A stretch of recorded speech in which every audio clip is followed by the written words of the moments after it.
Recuerdo que mi madre estaba en el sofá del salón y mi padre encima pegándola. Yo con 13 años no tenía padre. No había ningún tipo de sentimiento hacia él ya, no más que el miedo. Yo llevo con miedo Si hemos nacido toda con la miedo, vida. claro. Entonces es un miedo que no se te quita. Él empezó a ser agresivo con el niño, le molestaba cuando el niño lloraba y por la noche, sobre todo, cuando él había bebido, si no le dejaba dormir, le pegaba. Era eso, constantemente peleas, muchas peleas. Cada vez que mi madre quería decir algo, se convertía en una pelea. Es como siempre se ha visto la figura de la muñeca rota, pero es que los niños también son muñecos rotos. Ya mi padre tenía mucho miedo, yo tenía miedo, a veces lloraba o yo me enfadaba y me decía o te callas o te voy a dar un golpe. Decía, y entonces yo me callaba de miedo. Es que los hijos estamos ahí y somos unas víctimas más. Lo quieran ver o no lo quieran ver así.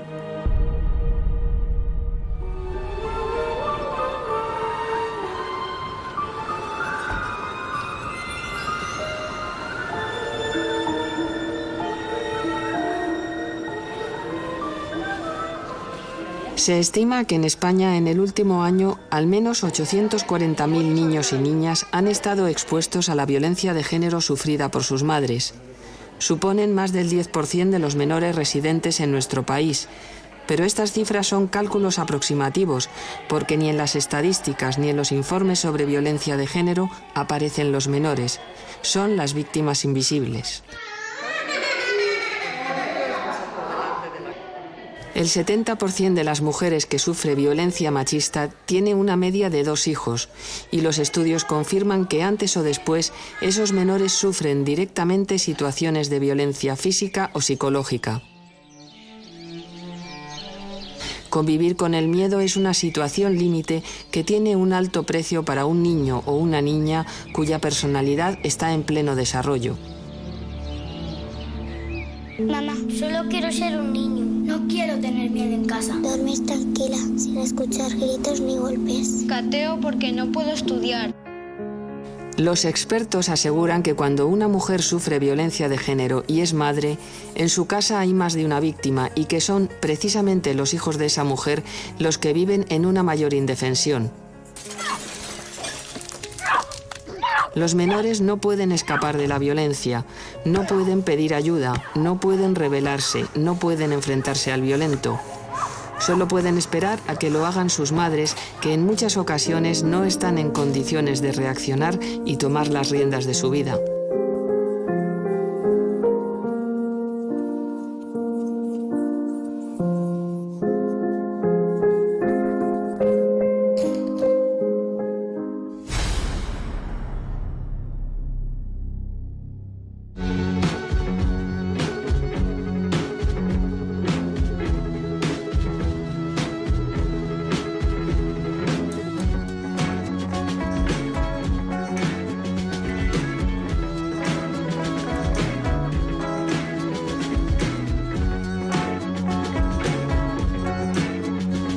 Mercedes y Arantxa son madre e hija. Viéndolas ahora, nadie supondría el infierno por el que han pasado, pero son 2 supervivientes de una historia de terror. Mercedes se casó muy joven y tuvo a su hija con 17 años, aunque lo cierto es que Arantxa a punto estuvo de no venir al mundo.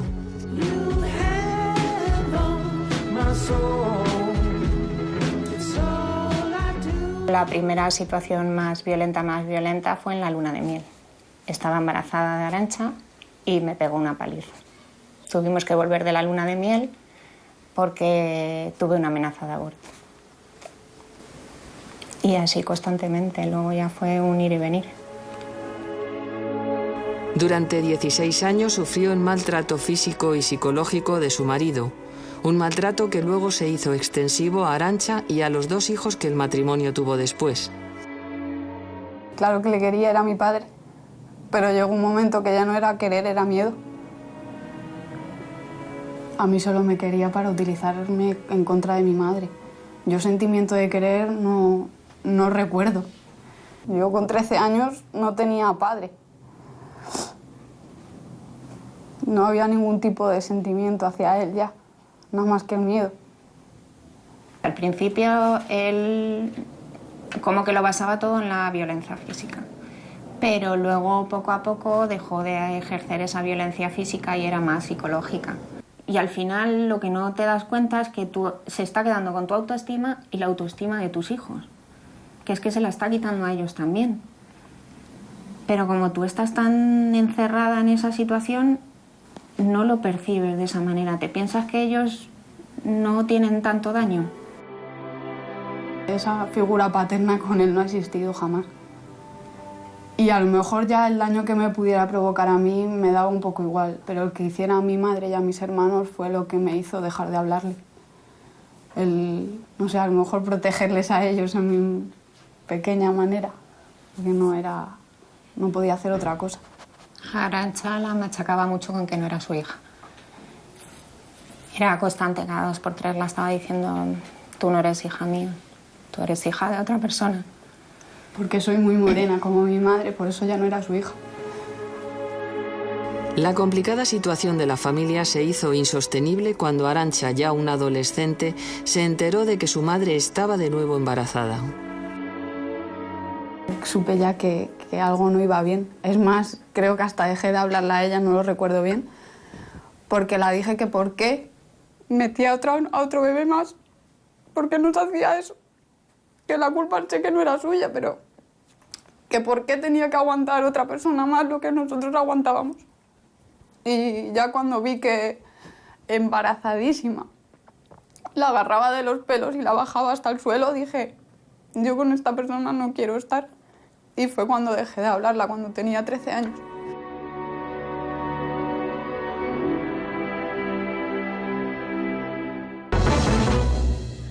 Y comenzamos con una triste noticia. La víctima había denunciado a su marido por malos tratos y estaba en proceso de divorcio. En mayo del año 2000, Laura y María vivieron una situación límite, seguramente una de las peores que se pueden imaginar.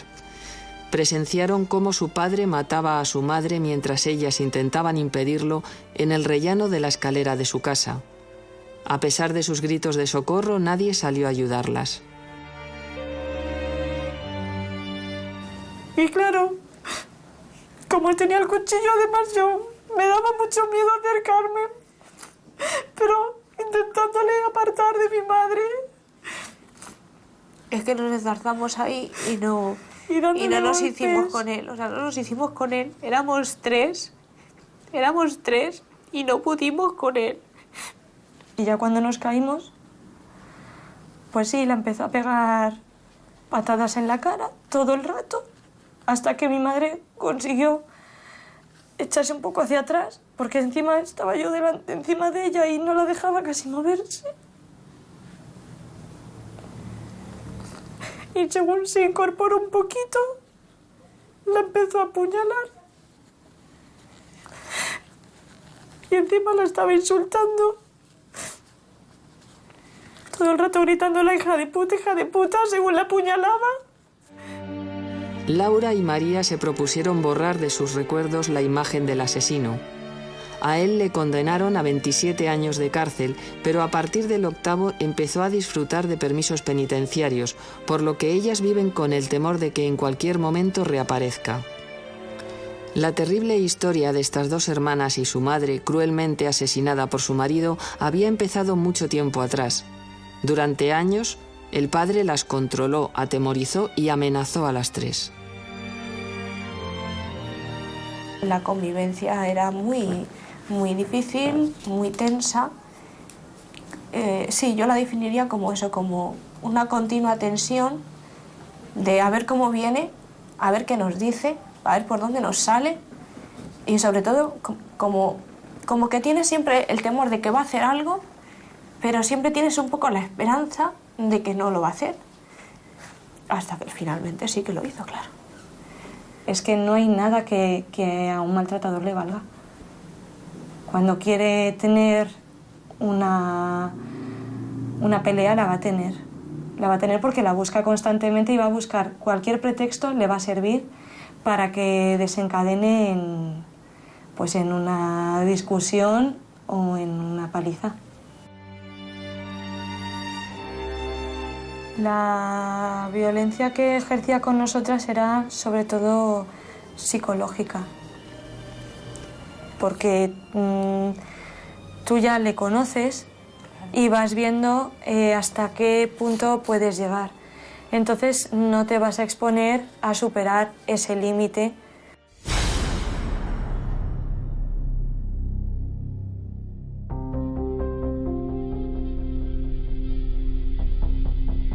Durante el año 2011 en España 61 mujeres murieron asesinadas por sus parejas o exparejas.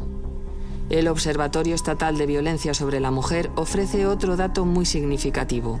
El 31 de diciembre de 2010, el total de varones internos cumpliendo condena en centros penitenciarios españoles era de casi 47.000.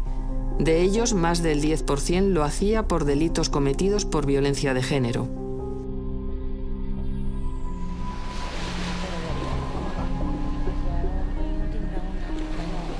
Seis años y medio estuvo en la cárcel el exmarido de Isabel. Durante 18 años, esta mujer sufrió una situación de extrema violencia que afectó también a sus 2 hijas y que acabó con la huida precipitada de las 3. Hasta ese momento las agresiones habían sido muy frecuentes y muy violentas. La más importante en una ocasión en que, después de pegarme una paliza en la que quedé semi-inconsciente, se llevó a mis hijas, que en aquel entonces tenían 8 y 2 años, estaban durmiendo, se las llevó en pijama, se llevó un cuchillo de desbrozar bosque y me dijo que se iban a matar los 3. La policía consiguió interceptarlo y rescatar a las niñas. Laia, la mayor, ya ha cumplido 18 años y tiene un recuerdo difuso del incidente que pudo costarles la vida a ella y a su hermana. Yo recuerdo esa noche de estar en el coche, ver a 2 policías, y me acuerdo también de cuando nos fuimos en el coche, acordarme del viaje, de estar yo con mi madre en el coche y ella diciéndome que nos íbamos y que eso se acababa. Pero hay un recuerdo que se mantiene nítido en su memoria a pesar de los años transcurridos. Es un sentimiento todavía hoy muy presente en su vida. Yo hacia mi padre tenía muchísimo miedo. Muchísimo, porque yo veía que algo pasaba, pero yo pensaba que era algo normal.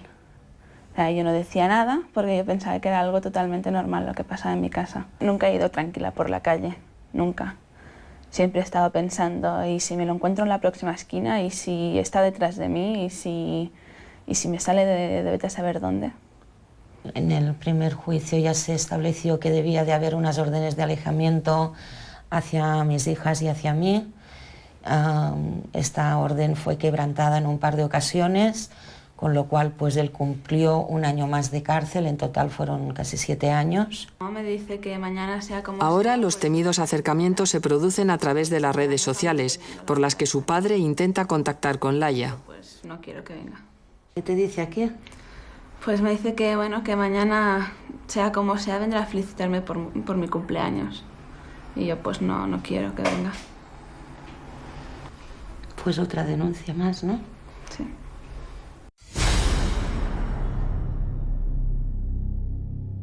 La exposición a la violencia de género ejercida sobre sus madres es un claro tipo de maltrato contra los menores. Las organizaciones que trabajan en los derechos de la infancia mantienen que se les debe considerar víctimas directas y aplicárseles los mismos sistemas de protección que a las mujeres. Sin embargo, ni siquiera existen datos del número de órdenes de alejamiento sobre menores que hay en vigor. La mayor parte de las llamadas que se atienden en el teléfono del niño y del adolescente plantean situaciones de menores expuestos a violencia de género. El 90% de las veces el agresor identificado es el padre, seguido del marido o actual pareja de la madre en un 7% de las ocasiones. Aún así, todavía hay quien considera la violencia machista un asunto privado y en todo caso de la pareja. Esto condena a los menores que la padecen a la más absoluta invisibilidad. Que no haya datos sobre los niños afectados por violencia de género es en sí mismo un dato.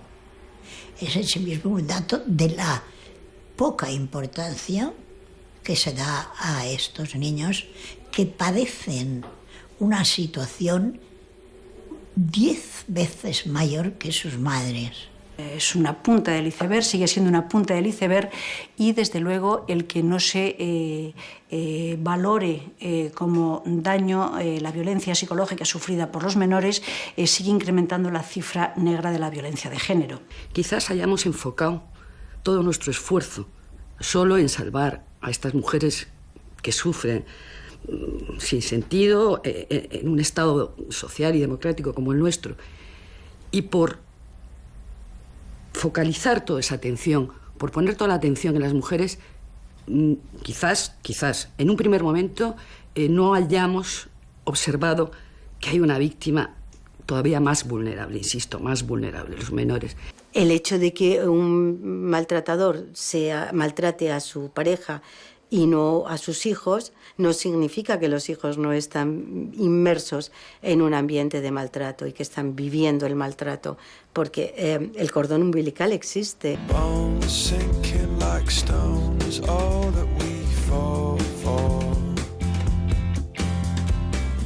Naima tiene 20 años y estudia técnico en emergencias sanitarias. Con solo 6 años presenció cómo su padrastro agredía salvajemente y violaba a su madre. Poco antes, la mujer le había anunciado que se quería separar.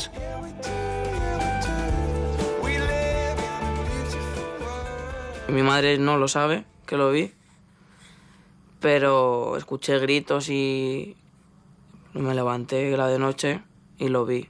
Cuando lo vi me volví a la cama corriendo. Pero esa fue la primera vez que yo le vi pegar a mi madre. Al ver eso, pues, con 6 años lo único que se me ocurrió fue irme a la cama y taparme y esperar. Hasta que el hombre se fue a trabajar no pudieron llamar a una ambulancia que se llevó a la madre de Naima al hospital. La niña se quedó durante horas sola en casa con su hermana de 2 años, hija del agresor. Esa mañana yo lo único que sabía a ciencia cierta es que estaba con mi hermana y lloraba y yo no sabía por qué lloraba. O sea, a mí nadie me dijo por qué me tenía que quedar yo sola o dónde iba mi madre o quién iba a venir a mi casa después. La paliza fue tan brutal que le rompió el bazo y estuvo 9 días ingresada en el hospital. A él le impusieron una pena de 14 años, pero la cárcel no ha acabado con la pesadilla porque ya ha cumplido la condena y ahora reclama sus derechos como padre. Ha salido de la cárcel después de 14 años y ha pedido la custodia compartida de mi hermana y visitas después de tanto tiempo, y mi hermana no le conoce, no sabe quién es. O sea, tenía 2 años cuando dejó de verle. No ha mantenido ningún tipo de contacto, ni por carta, ni por teléfono, ni nada. Mi hermana, pues lo que teme al tener visitas con él o relación con él es que le haga lo mismo que le ha hecho a mi madre.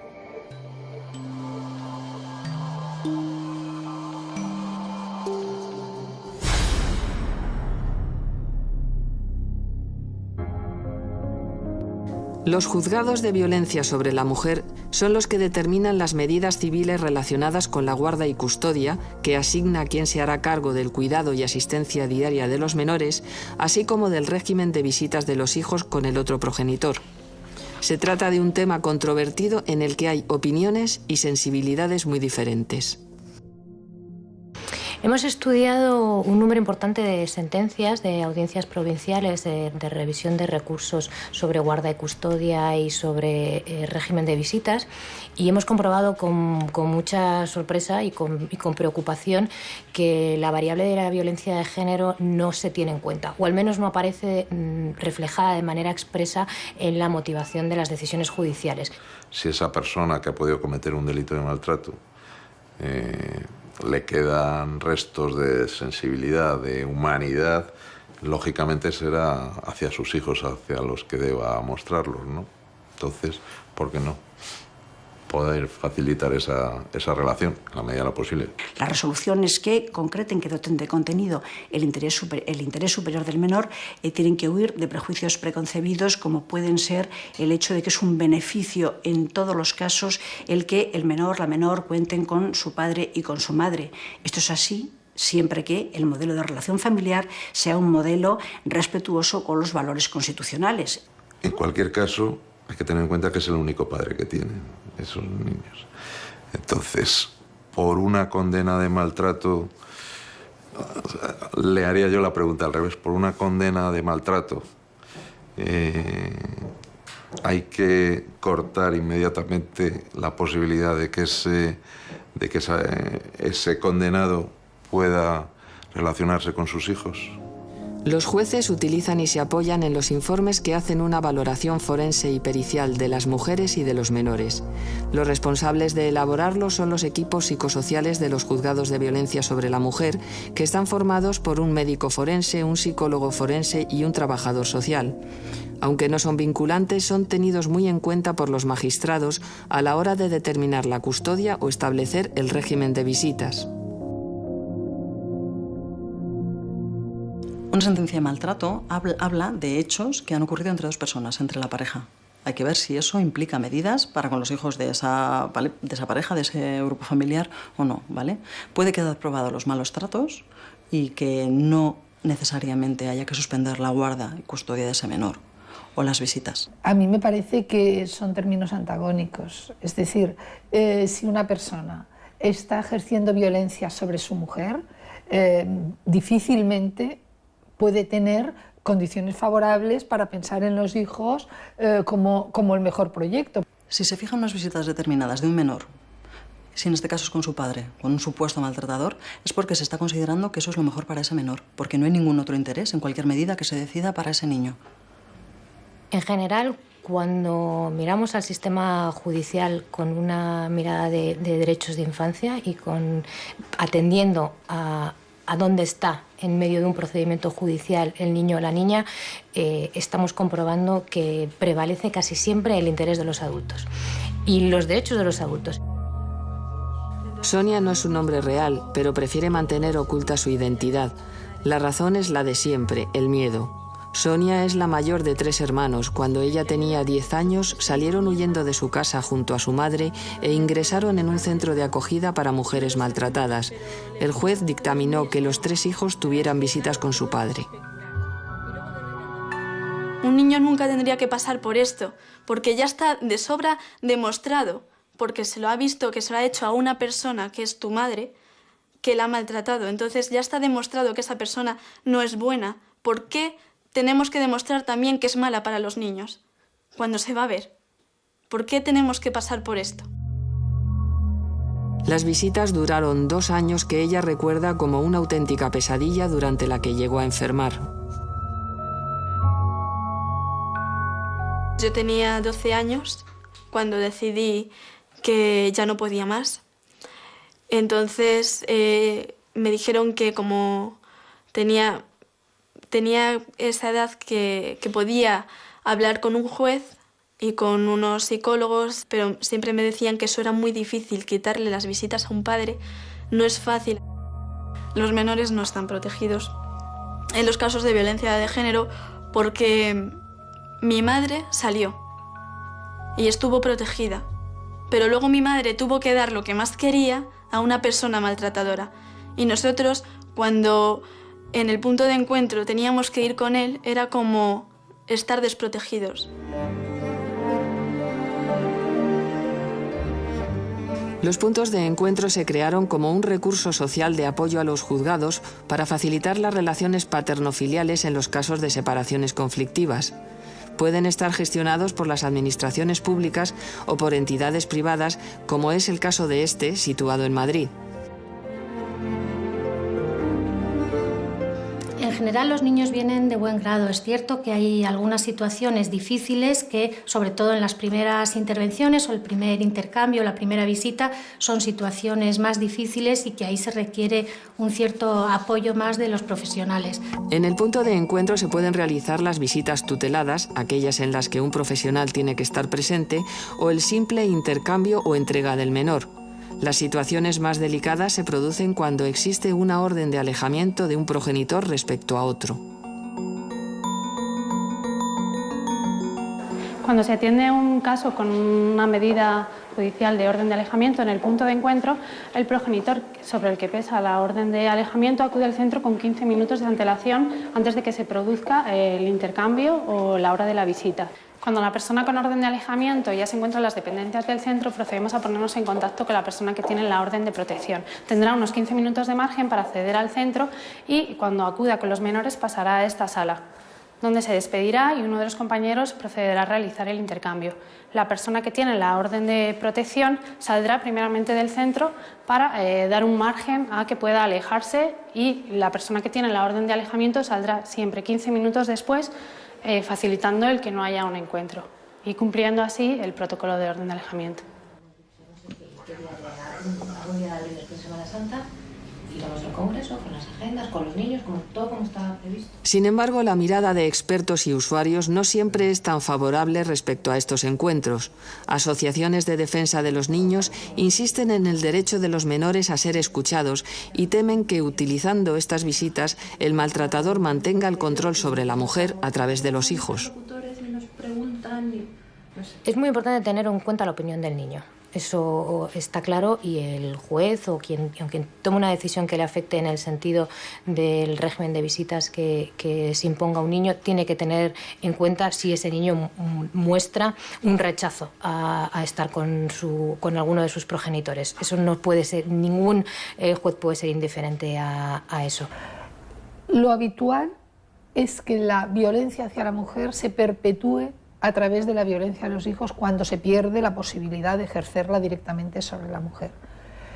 Que la ejerzan físicamente en una situación en la que se ha judicializado el conflicto suele ser más difícil, pero la ejercen psicológicamente. Y ahí suele haber una presión y un dolor y una situación de erosión que luego tiene consecuencias importantes en el futuro de estos niños, claro. Busquemos soluciones. Pongamos orden en las relaciones de los menores y siempre pensemos en el interés superior del menor, que a veces no coincide ni con el progenitor padre ni con la madre.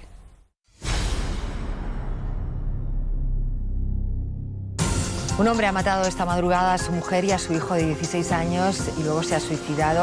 La pareja se estaba separando.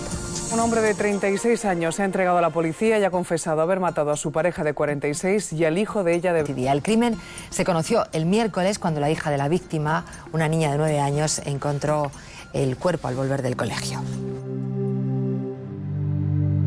Muchas veces el tipo de violencia que padecen los hijos de mujeres maltratadas por sus parejas o exparejas es psicológica, pero también es fácil que se traspase ese umbral y los menores sufran directamente las agresiones que en ocasiones llegan a ser mortales. Los datos oficiales dicen que en 2010 en España 6 menores murieron junto a sus madres a manos de su padre o pareja de la madre. En 2011 fueron 3 los niños asesinados en similares circunstancias.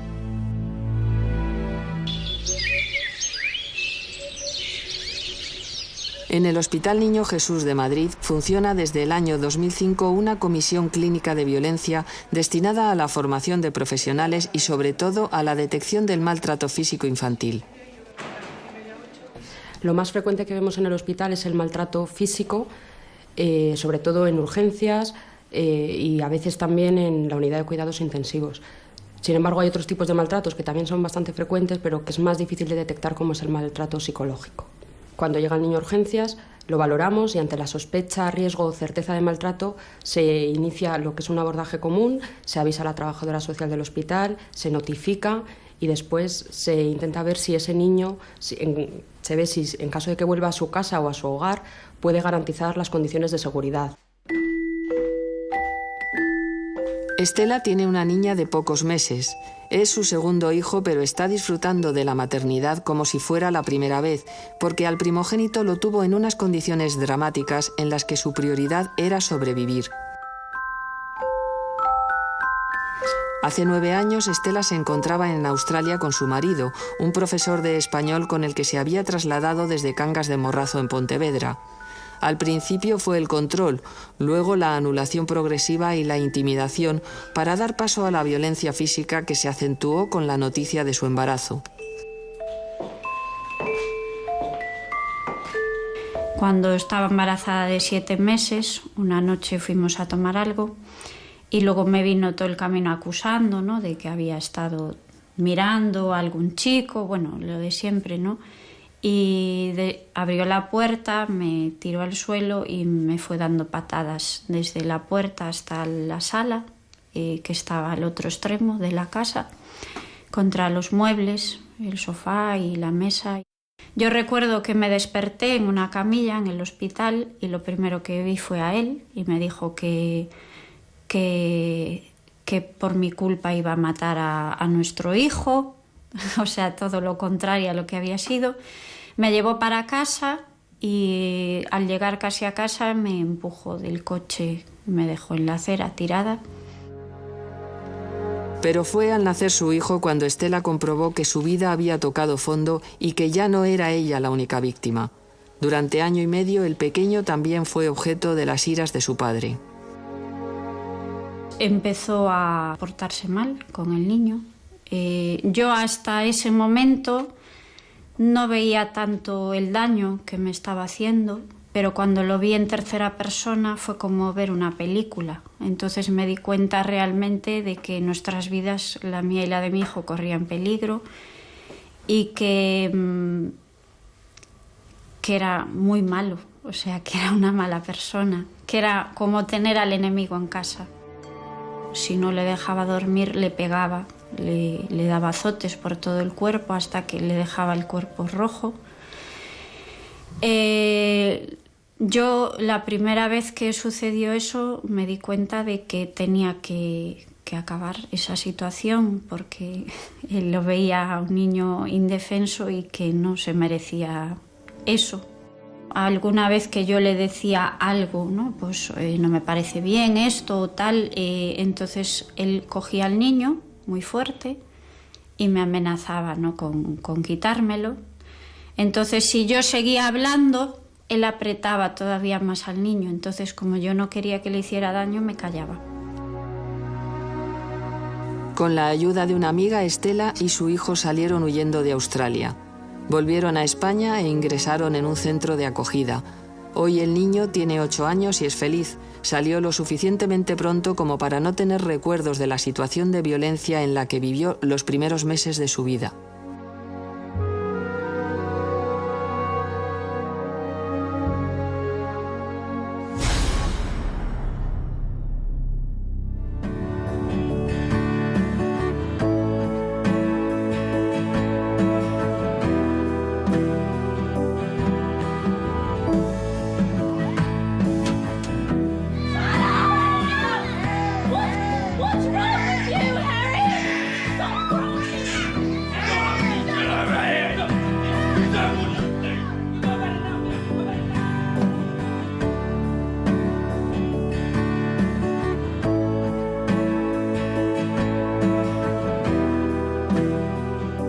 La vía de transmisión de la violencia es precisamente haberla vivido. No tenemos niños que nazcan violentos, ni niñas que nacen sumisas. Los violentos se hacen y las sumisas también. Él te dice, o estás conmigo o estás con ella. Entonces, como yo estaba con mi madre, me hizo la vida imposible y tuve que salir. Pero si alguien llega a seguir su rol, mis hermanos, por ejemplo, se hubiesen convertido en maltratadores. En maltratadores y si nadie hubiese hablado con ellos, lo hubiesen visto normal. que los niños vuelvan a repetir esta conducta violenta que han observado o que han padecido a veces durante tantos años es una probabilidad importante. El ciclo víctima-maltratador es un ciclo interesantísimo que explica por qué los niños en estos entornos de violencia tienden a identificarse con la figura del maltratador, porque además de la violencia también es el que ejerce control y poder y a veces seguridad. Mi hermano eran insultos continuos hacia él. O sea, no sé, que no valía para nada igual que yo, que era un maricón de mierda, que para lo único que iba a valer en su vida era para estar debajo de las faldas de su madre. Y eso no es verdad. Porque creo que también vale muchísimo. Es más, le llegó a pedir a mi madre que si alguna vez se comportaba como mi padre, que le ayudáramos. Además del riesgo de repetir comportamientos, los menores expuestos a violencia machista presentan diversos problemas físicos y trastornos psicológicos. Los más pequeños sufren regresiones y su desarrollo se ralentiza. Luego aparecen las conductas más agresivas y pueden llegar a la adolescencia con comportamientos violentos y destructivos. Es frecuente que en el colegio participen en casos de bullying, como acosadores o como acosados. Pero también hay un comportamiento que llama la atención en muchos de estos niños. Desarrollan una sorprendente madurez superior a la que les correspondería por su edad. Uno de los síntomas que pueden presentar los niños que viven la violencia de género es la parentificación, en esa necesidad que tienen los niños de proteger, por ejemplo, a la madre. Desarrollan unas actitudes y unas conductas mucho más maduras de la edad que tienen. Esto, por ejemplo, en un caso que tuve, el niño tenía 12 años, me contaba que él le decía a su mamá: mamá, duérmete que yo vigilo, que yo estoy atento. Lo más importante de entender es que la violencia es un acto de abuso de poder y de restar la libertad a otra persona. Esto llevado a un niño y a una niña supone que estás limitando cuestiones básicas de su desarrollo como persona y sobre todo les estás privando de recibir unos buenos tratos que necesitan desde el punto de vista humano por parte de sus progenitores como figuras de seguridad. La hija de Mercedes era solo un bebé cuando vivía con su padre, pero ya tenía unas reacciones preocupantes. Y no hacía más que llorar, lloraba y lloraba y lloraba. Eso los tres, que yo decía, jo, no te das cuenta. Y veía a un hombre y tapaba la boca a mi madre. Sí, también, es verdad. Con 2 años. Es cierto, tenía pánico a los hombres. Era parecer un hombre que fuera, aunque fuera un doctor, y le tapaba la boca a mi madre. Me acordaba de eso. Y ver que tu hermana pequeña con 2 años llega a hacer eso. Tenía pánico, es cierto. O sea, y yo se la he quitado de los brazos a mi padre, porque a lo mejor llegar borracho y coger a la bebé. Pues llegar y quitársela. O sea, yo creo que todo eso se lo hemos transmitido también a ella.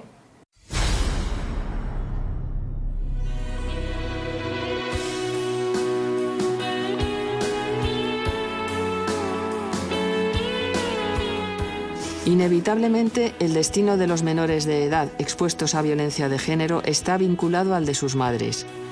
Si tienen suerte de que las mujeres cuenten con la fuerza y los apoyos necesarios para huir, ellos tendrán que enfrentarse al trance de dejar su casa, su colegio y sus amigos para alejarse del violento.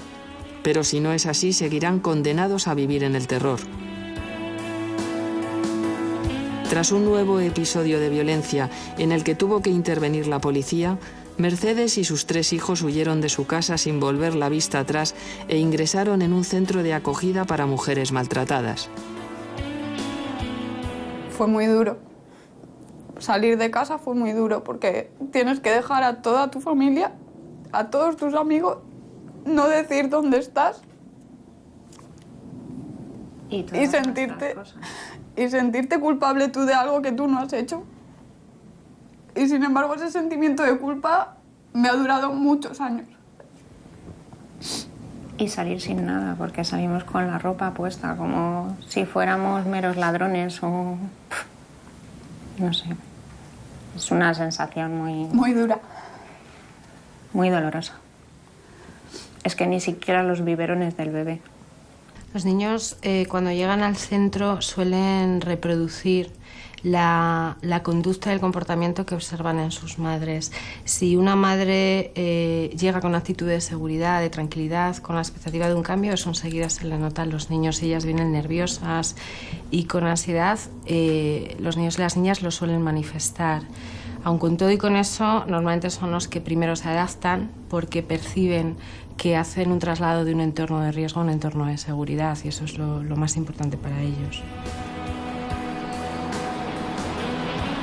Después de varios intentos, hace 11 años que Isabel y sus 2 hijas también salieron de su casa y empezaron una nueva vida a muchos kilómetros de distancia en un centro de acogida. Las evidencias fueron tan rotundas que el juez le retiró al padre la patria potestad de las 2 hijas. La patria potestad es el conjunto de deberes y derechos de los padres en relación a los hijos.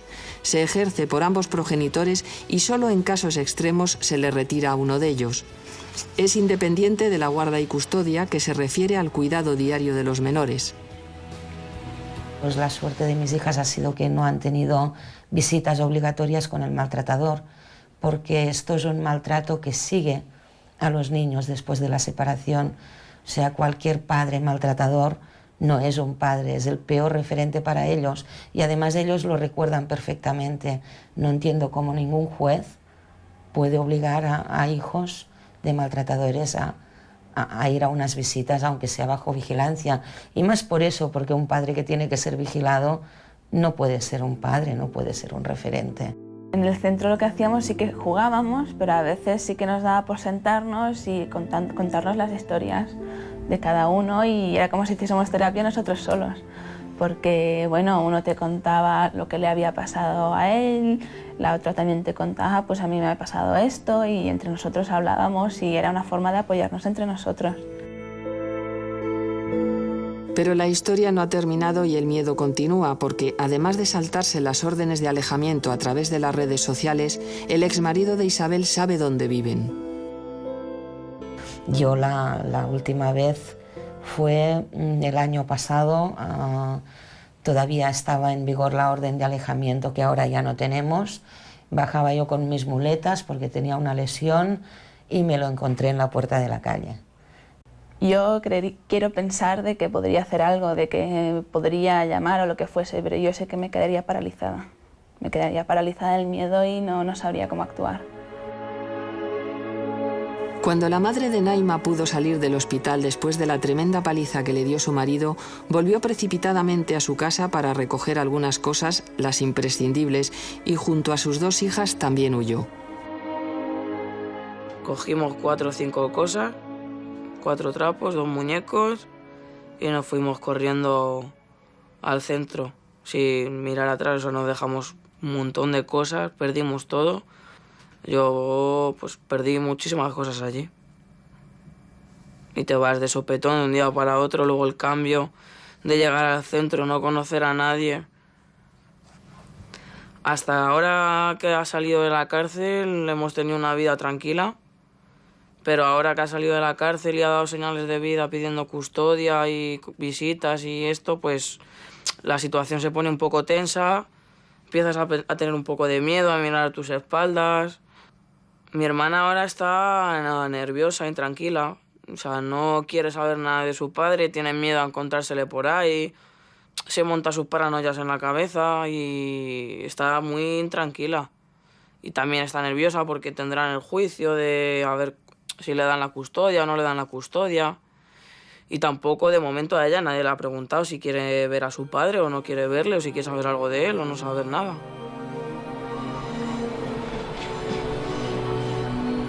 Estas fotos son de poco antes de irme de Australia. Se me ve súper triste. Hace 7 años que el bebé de Estela llegó huyendo desde Australia en brazos de su madre, una mujer destruida que en aquellos momentos pesaba 43 kilos. Yo no tenía ganas de vivir, ni veía ningún motivo para hacerlo. La única fuerza que yo tenía era mi hijo y me propuse que aunque solo fuera por él, iba a luchar. Tenía 18 meses y estaba muy asustado. El niño, que gateando se escondía cada vez que oía que su padre llegaba a casa, tardó tiempo en conseguir relacionarse con su entorno sin temor. Él era un niño muy tímido, un niño inexpresivo y un niño que nunca se reía. Era un niño desconfiado. Luego sí que le quedó una secuela hasta, pues no sé, los 2 años, 3. El padre tenía barba y bigote y cuando veía a un hombre parecido se ponía a llorar casi gritando, desconsolado y lo tenías que coger en brazos y calmarlo.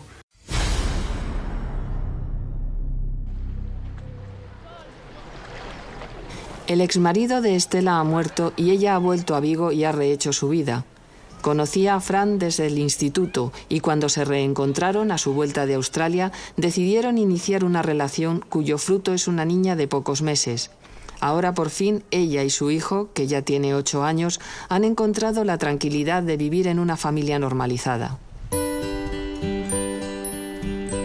Al principio resultó un poco difícil tanto para el niño como para mí, pero a día de hoy puedo decir que estoy muy contento y siento que es mi hijo. Y bueno, ahora tuvimos una niña que es lo que afianza ahora la relación y une lo que es ahora el círculo familiar que tenemos. Doy gracias por conocer a esta mujer tan maravillosa, una superviviente, que gracias a ella soy lo que soy hoy en día.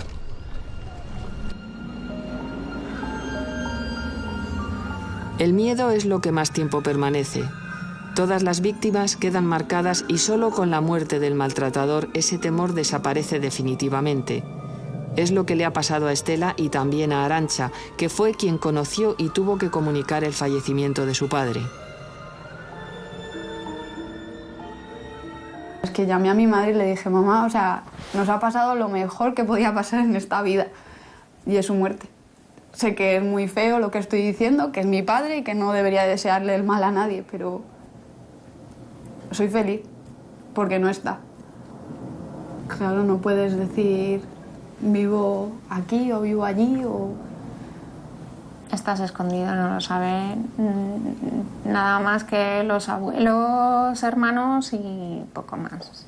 No puedes decir que vivo aquí, que estoy viva. Que soy yo, que tengo una vida. Laura y María no tuvieron que huir, simplemente se quedaron solas. Con su madre muerta, su padre en la cárcel y sin familia a quien acudir, teniéndose solo la una a la otra, salieron adelante, aunque también ellas siguen mirando a su espalda. ¿Quién no garantiza que efectivamente no va a hacer lo mismo? Yo llevo con miedo si hemos nacido toda con la vida. Claro. Entonces es un miedo que no se te quita, porque ya es algo que tienes ahí.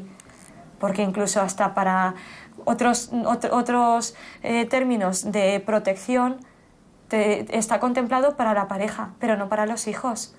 Pero no, es que los hijos estamos ahí. Estamos ahí y somos unas víctimas más. Lo quieran ver o no lo quieran ver así. Hablamos de macrocifras, hablamos de 840.000 niños que podrían ser víctimas de la violencia de género. Ahora, mientras hablamos, en este momento, ¿dónde están? ¿Por qué no se les detecta? ¿Por qué no se les protege? Algunas veces los niños no quieren hablar de las cosas que les asustan, que les preocupan o que les dan miedo, porque creen que los mayores, los adultos, no les van a creer. ¿De qué crees que les da miedo hablar? Pues de sus cosas, para que a lo mejor su madre le cuenta un secreto y pues le dice que su padre le pega, que que su marido le pega por las noches, se lo cuenta como un secreto, pero ella no se lo quiere contar a nadie, porque si se lo cuenta a alguien, pues se puede separar su familia. A ver si te estamos entendiendo bien. Conseguir que los niños digan en voz alta lo que les pasa, lo que les asusta o lo que ven en su casa es muy difícil. María es terapeuta y trabaja en la detección y tratamiento de niños expuestos a violencia. Por ejemplo, ¿podéis decirme cómo se pone el Papa de furioso? Así. Vale. Siempre buscaremos. Eso es. Buscaremos siempre a alguien que nos pueda ayudar, ¿verdad? Un adulto en el que confiemos. Muy bien. Venga, avanzamos 2 casillas.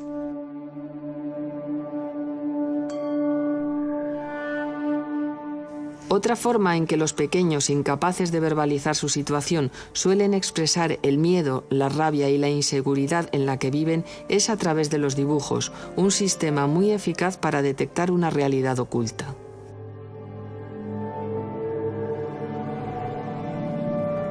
Se trata de un niño de 9 años. En la familia vivían malos tratos físicos, había separaciones continuas, consumo de drogas, todos los hermanos estaban muy alterados por la situación y en este punto el niño todavía no había contado todo el maltrato que estaba viviendo en su casa y todas las emociones tan negativas de rabia, agresividad, resentimiento, frustración, miedo.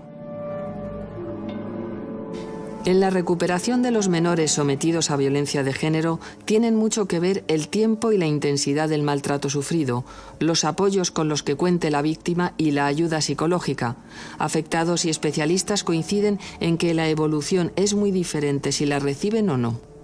La terapia es muy importante. De hecho, cuando un niño recibe terapia porque se ha parado la situación de la violencia, hay una parte de la familia que desea su recuperación, tenemos un vínculo con el que podemos apoyarnos, la terapia es mágica. Yo sí, lo estuve haciendo, pero ellos no. Ellos la terapia la han hecho conmigo. He sido la que me he volcado en hablar con ellos, en pues hablar y hablar y hablar y hablar. Yo, de hecho, es la primera vez que le explico esto a alguien que no sea mi novio, mi madre, un tío, un primo. Quitando el día del juicio y...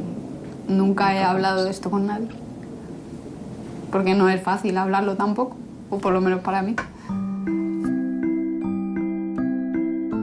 Igual que se reclaman estadísticas y datos concretos del número de menores expuestos a violencia machista en nuestro país, también se considera imprescindible un apoyo terapéutico específico similar al que reciben sus madres para todos estos niños y niñas.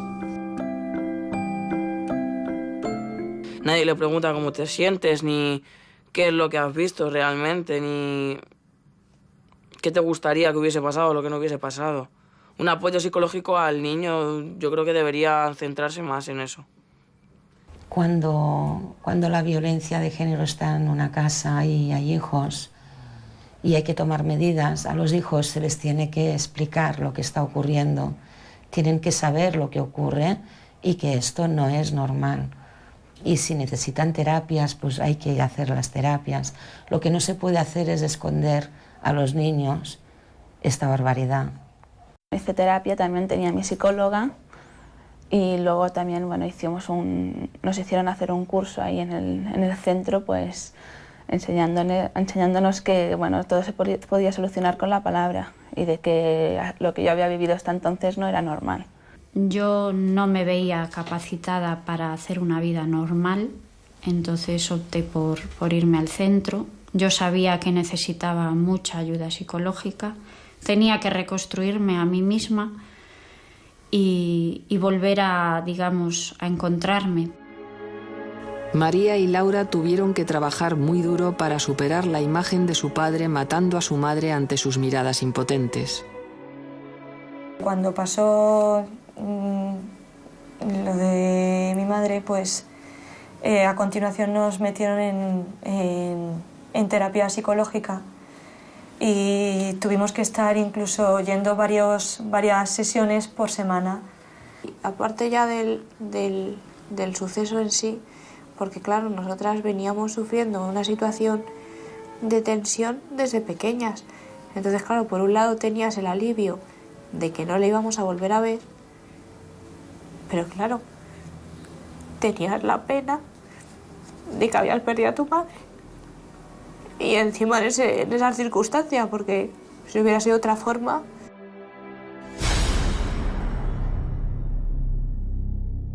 Hoy vas a descubrir que el mundo es solo para ti, que nadie puede hacerte daño, nadie puede hacerte daño. Hoy vas a conquistar el cielo sin mirar lo alto que queda del suelo. Pasados los años, algunas todavía con miedo a la posible reaparición del violento y otras con una nueva vida recién estrenada, todas estas víctimas han salido de su infierno particular. Saben que ya nadie les va a intimidar con un golpe o con una mirada, pero el duro camino recorrido les ha dejado cicatrices en el alma y en la piel. Sí me he hecho a lo mejor una coraza a la hora de que no me hagan daño, que no he aguantado la más mínima discusión y ya me he puesto loca diciendo que no me tenían que hablar así. Sí, será un poco culpa de lo que he vivido, pero también he aprendido mucho a controlarme, a relajarme, a no todo el mundo tiene por qué hacerme daño a mí. Yo lo que creo que me ha afectado es que me aparto bastante de la gente, es decir, me cuesta establecer lazos por miedo a que luego me pase algo así. Es decir, que idealice una persona y luego me dé cuenta de que no, de que realmente no es de esta manera, entonces me cuesta bastante tener relaciones con la gente. Yo soy muy borde, muy seca, muy seria, muy desconfiada, no me fío de la gente. O sea, no me fío de la gente. Hasta que no me demuestran lo contrario. Y como me defrauden, no vuelvo a confiar en esa persona.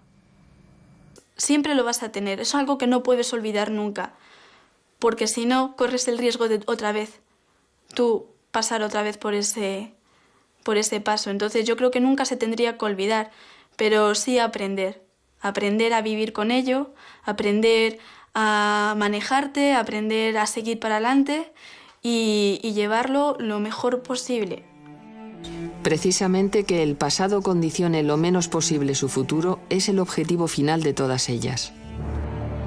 Un suceso de estos te marca la vida, o sea, pero no puedes vivir a expensas de ello. No puedes... Mi forma de pensar es que yo no puedo estar justificando cualquier cosa porque es que a mi madre la han pegado y yo he visto cómo pegaban a mi madre.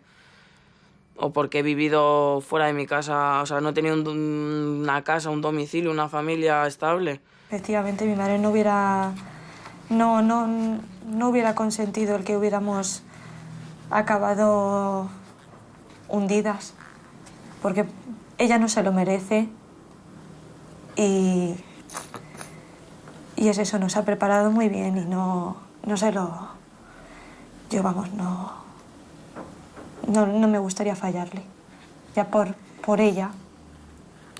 No está ella, no estamos nosotras. Claro. Desgraciadamente, no todas las víctimas salen adelante. Ellas han tenido suerte y también ayuda, pero son una minoría. De la misma manera que no existen datos exactos del número de niños y niñas que cada día en España sufren el terror de convivir con un violento, la mayor parte de las veces su padre, tampoco se sabe cómo evolucionan y se desarrollan esos menores. ¿Cuántos acabarán siendo maltratadores o maltratadas? ¿Cuántos serán capaces de alcanzar una vida normal? ¿Cuántos guardarán su secreto para siempre con vergüenza o con culpa? En ese sentido, sorprende que, aunque es similar el número de chicos y de chicas expuestos a la violencia de género, ningún varón afectado se ha prestado a contar su experiencia.